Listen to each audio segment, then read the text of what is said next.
I'm absolutely delighted to be continuing our conversation on the interdependence of nature, climate, and the economy with two people that I've had the great privilege of working with over the last few years, two real veterans who have really dedicated their lives to this agenda.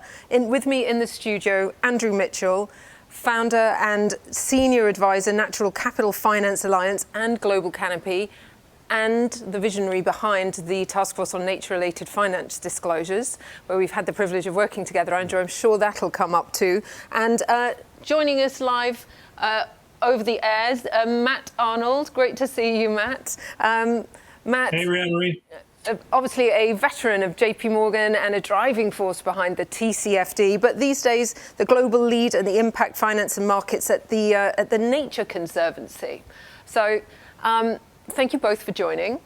We've only got a short conversation today, so I'm going to leap straight in. And Andrew, some of the conversations we've had over the last year as we've been looking at the TNFD, more than once you've said to me, if BAU continues, we are going to finance ourselves into extinction. And I'd love you to share some of those thoughts and views that you have with our viewers. Well, when I was young, I had the privilege of going around the world and seeing nature in the raw in some of the most unexplored places in the world. I've watched over 40 years how that natural capital has been rolled back and turned to dust or gone up in flames.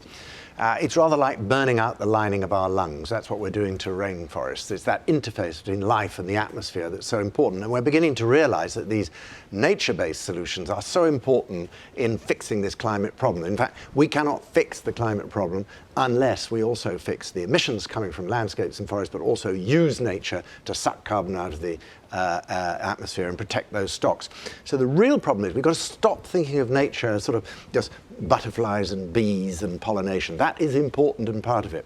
Think of it more like huge infrastructure, like giant eco-utilities that are keeping the earth safe. And obviously, if we start to eat away at it, it's going to gradually undermine the systems that actually keep the earth working, that provide the air we breathe, the moisture that's needed for crops, and of course the fish in the sea and all the things we need for our global food system.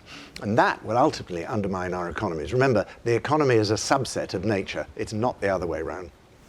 Fantastic. And I mean, obviously, we've been working primarily on a risk matrix, looking at how do we translate that degradation or that depletion of natural capital resources into bridging that conversation with how the bankers and the financiers will be thinking about it and how it impacts the P&L and their actual operating models. And so, that's obviously the idea behind the TNFD, is to actually make sure that we have that risk matrix and ultimately that we can disclose on it.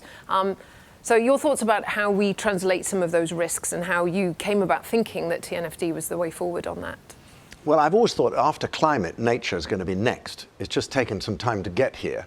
And this COP is the first one which has had nature at its heart. When I was starting to talk about nature in COPs 15 years ago, 10 years ago, they said, why do we need that green slime in here? It's not important.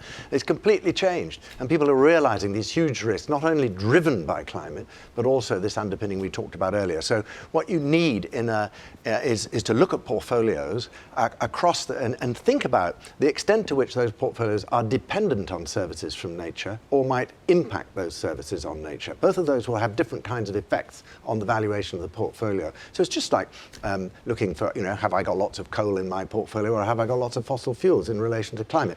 With nature, we've got to identify the sectors. Now, you'd be a fool if you thought it was just about agriculture. It's much more than that. There are probably 22 sectors that are heavily dependent on nature.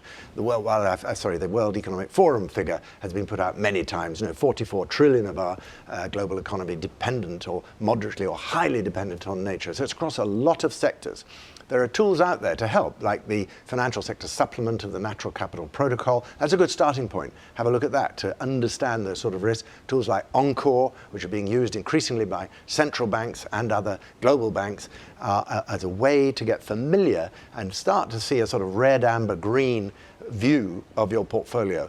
With the TNFD, we're going to greatly accelerate that over the next 2 to 3 years and come up with a real framework that's like the cousin, the twin to the TCFD. You'll be very familiar with it. If you know how to use TCFD, don't be frightened. It's going to be the same sort of thing, but moving beyond carbon to look at all these other things. So come and talk to us again mid-2023 when we put that out, and we'll see how we've tested it and can use it. And we're obviously delighted to have David Craig, who's our new co-chair, along with Elizabeth Marima. So David was on the platform earlier speaking with Curtis Ravenel from the TCFD about exactly these parallels and how we can learn the lessons from TCFD, apply them to TNFD, and hopefully really accelerate that process. And obviously, one of the things that we've seen the TCFD do so successfully is elevate the dialogue to that board level, making sure that everybody accepts now that climate risk is finance risk. We want to get to the point nature risk is finance risk. And then hopefully we follow the same pathway whereby now we've got, this COP has been fantastic for all the chief executives and chairs of some of the largest financial organizations in the world, now looking at, okay, we get it. Now what do we need to do, and how are we going to deploy our capital in order so that we can actually have a positive impact? So it's not just about the risk, it's about actually channeling capital where we need it to go. And I know you have views on that, Andrew, but I'd love to bring Matt in on that.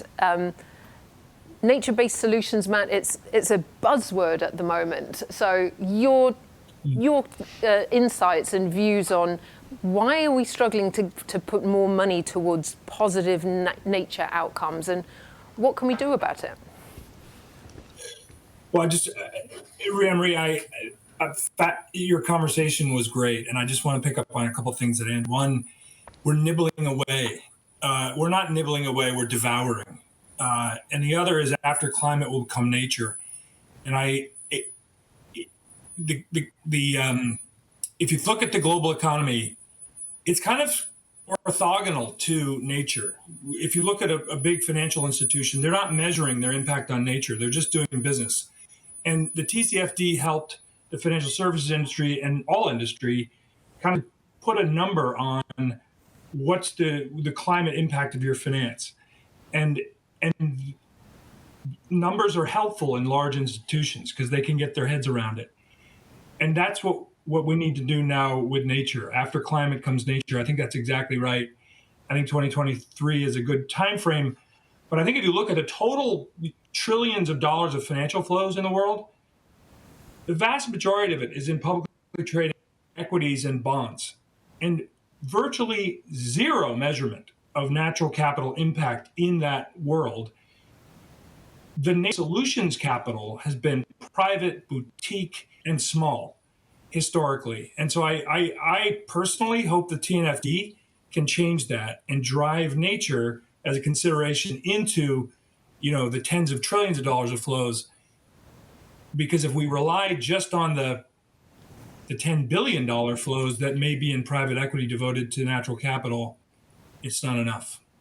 And where do you see some of these mainstream opportunities coming from, Matt? As Andrew said so eloquently, it's not just about butterflies or, I don't know what to say, butterflies and it's infrastructure. Plants. That's worth a lot. We need to be careful as bankers calling nature infrastructure, by the way. But the idea is it's much bigger than that. So where do you see some of these mainstream opportunities and where they might come from?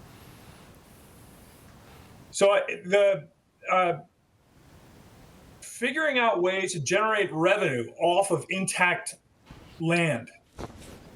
Carbon. There is a global race for carbon sequestration in the carbon markets. The restructuring of sovereign debt. Indebted countries that can't service their debt have an opportunity to sell the debt at a discount in exchange for protecting nature. The Nature Conservancy and the U.S. Development Finance Corporation and Credit Suisse just announced a transaction with Belize where we $500+ million of debt, reissued $300+ million, and they're putting 30% of their marine environment into protection. So sovereign debt is big, carbon markets are big, and private is growing. So private equity, we're starting to see the $50 fund become the $500 million fund, and we heard about a $30 billion fund. So that is growing, but again, the TNFD is going after public markets the way the TCFD did. And that's really, until we crack public markets, I don't think we solve the problem. And just one last one. theme that's been running through all our conversations this week at the GHS platform has been about the role of philanthropy and governments, multilateral banks, as well as private capital. And you're working on the private equity side, looking at how you can scale that up. But any views on how we actually try and collaborate and bring all the parties of the financial ecosystem behind the natural capital ecosystem? Is that to Andrew or me? I'm directing it to you. Okay.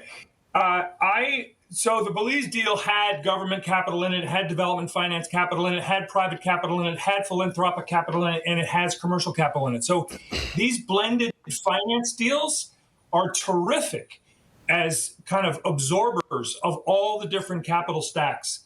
And what's critical, and the reason why I went from a big bank to a big conservation group, is because the conservation groups need to have the financial skills to start to structure those kinds of transactions at a big level. And so it's a transaction by transaction process that ultimately builds a huge pipeline that large scale capital that can then support. And bringing all your usual enthusiasm and optimism to the whole agenda, Matt. So thank you so much for that. Just conscious of time, so wanted to speak to you, Andrew, about a number of our viewers. This might be a newer topic to them than perhaps climate and carbon. You already suggested some resources around the risk side. Are there some resources on the opportunities and investment side that you could recommend as well? Yeah, I mean, I think we need to reimagine what we think of as nature finance or nature investing. It's not just, I mean, yes, the reallocation of debt, the changing sovereign debt to countries that are looking after their natural capital, giving them cheaper debt that way. There's some interesting things going on there. But of course, I sort of think, what's the equivalent of renewable energy in the nature space? And I kind of call it renewable food, because it's our whole food system that we've got to reimagine. So you're going to see big change. I mean, cows could become stranded assets in the future. If veganism is going to change the way people eat, we're going to see vertical farming and things like this, huge opportunities to grow food in cities instead of on the other side of the world. Insect protein to feed shrimp farms. Why bring anchovies all the way from Chile to feed a shrimp farm in Vietnam when you could grow insect protein on palm oil waste and feed the shrimps on that? So we've got to have, those are fantastic nature positive investments because they're relieving the impact on nature. So I think we need to sort of slightly relabel these huge upside opportunities are there. It's beginning, and we're going to see a big change over the next decade. What really excites me about this conversation is there is clearly so much intellectual capital that sits with the ecologists, that sits with people who have been looking at these challenges for years. And this is our opportunity as financiers to really bridge that conversation and figure out how do we get the financial world behind actually making the impact that we want rather than being part of the problem. Yeah, I mean, just blended finance is really interesting as a way to kick this off, but one of the problems with blended finance is that the length of time it takes for governments to come up with the cash is way longer than anyone in the private sector can stand. We need less boring money and more blended money and much faster. And so we need a much bigger sort of blended finance accelerator of some kind. I think this is something that it would really be helpful to get large amounts of money to work much faster and help de-risk some of these transactions, but much more quickly. And sadly, we're going to have to bring the conversation to an end. It's just going to be, I want to give both of you my personal thanks for the huge contribution that you've made and you continue to make to this agenda, and the fact that I personally have been able to learn so much from you over the years. So thank you both for appearing today, and looking forward to continue working with you. Thank you for that. Thank you.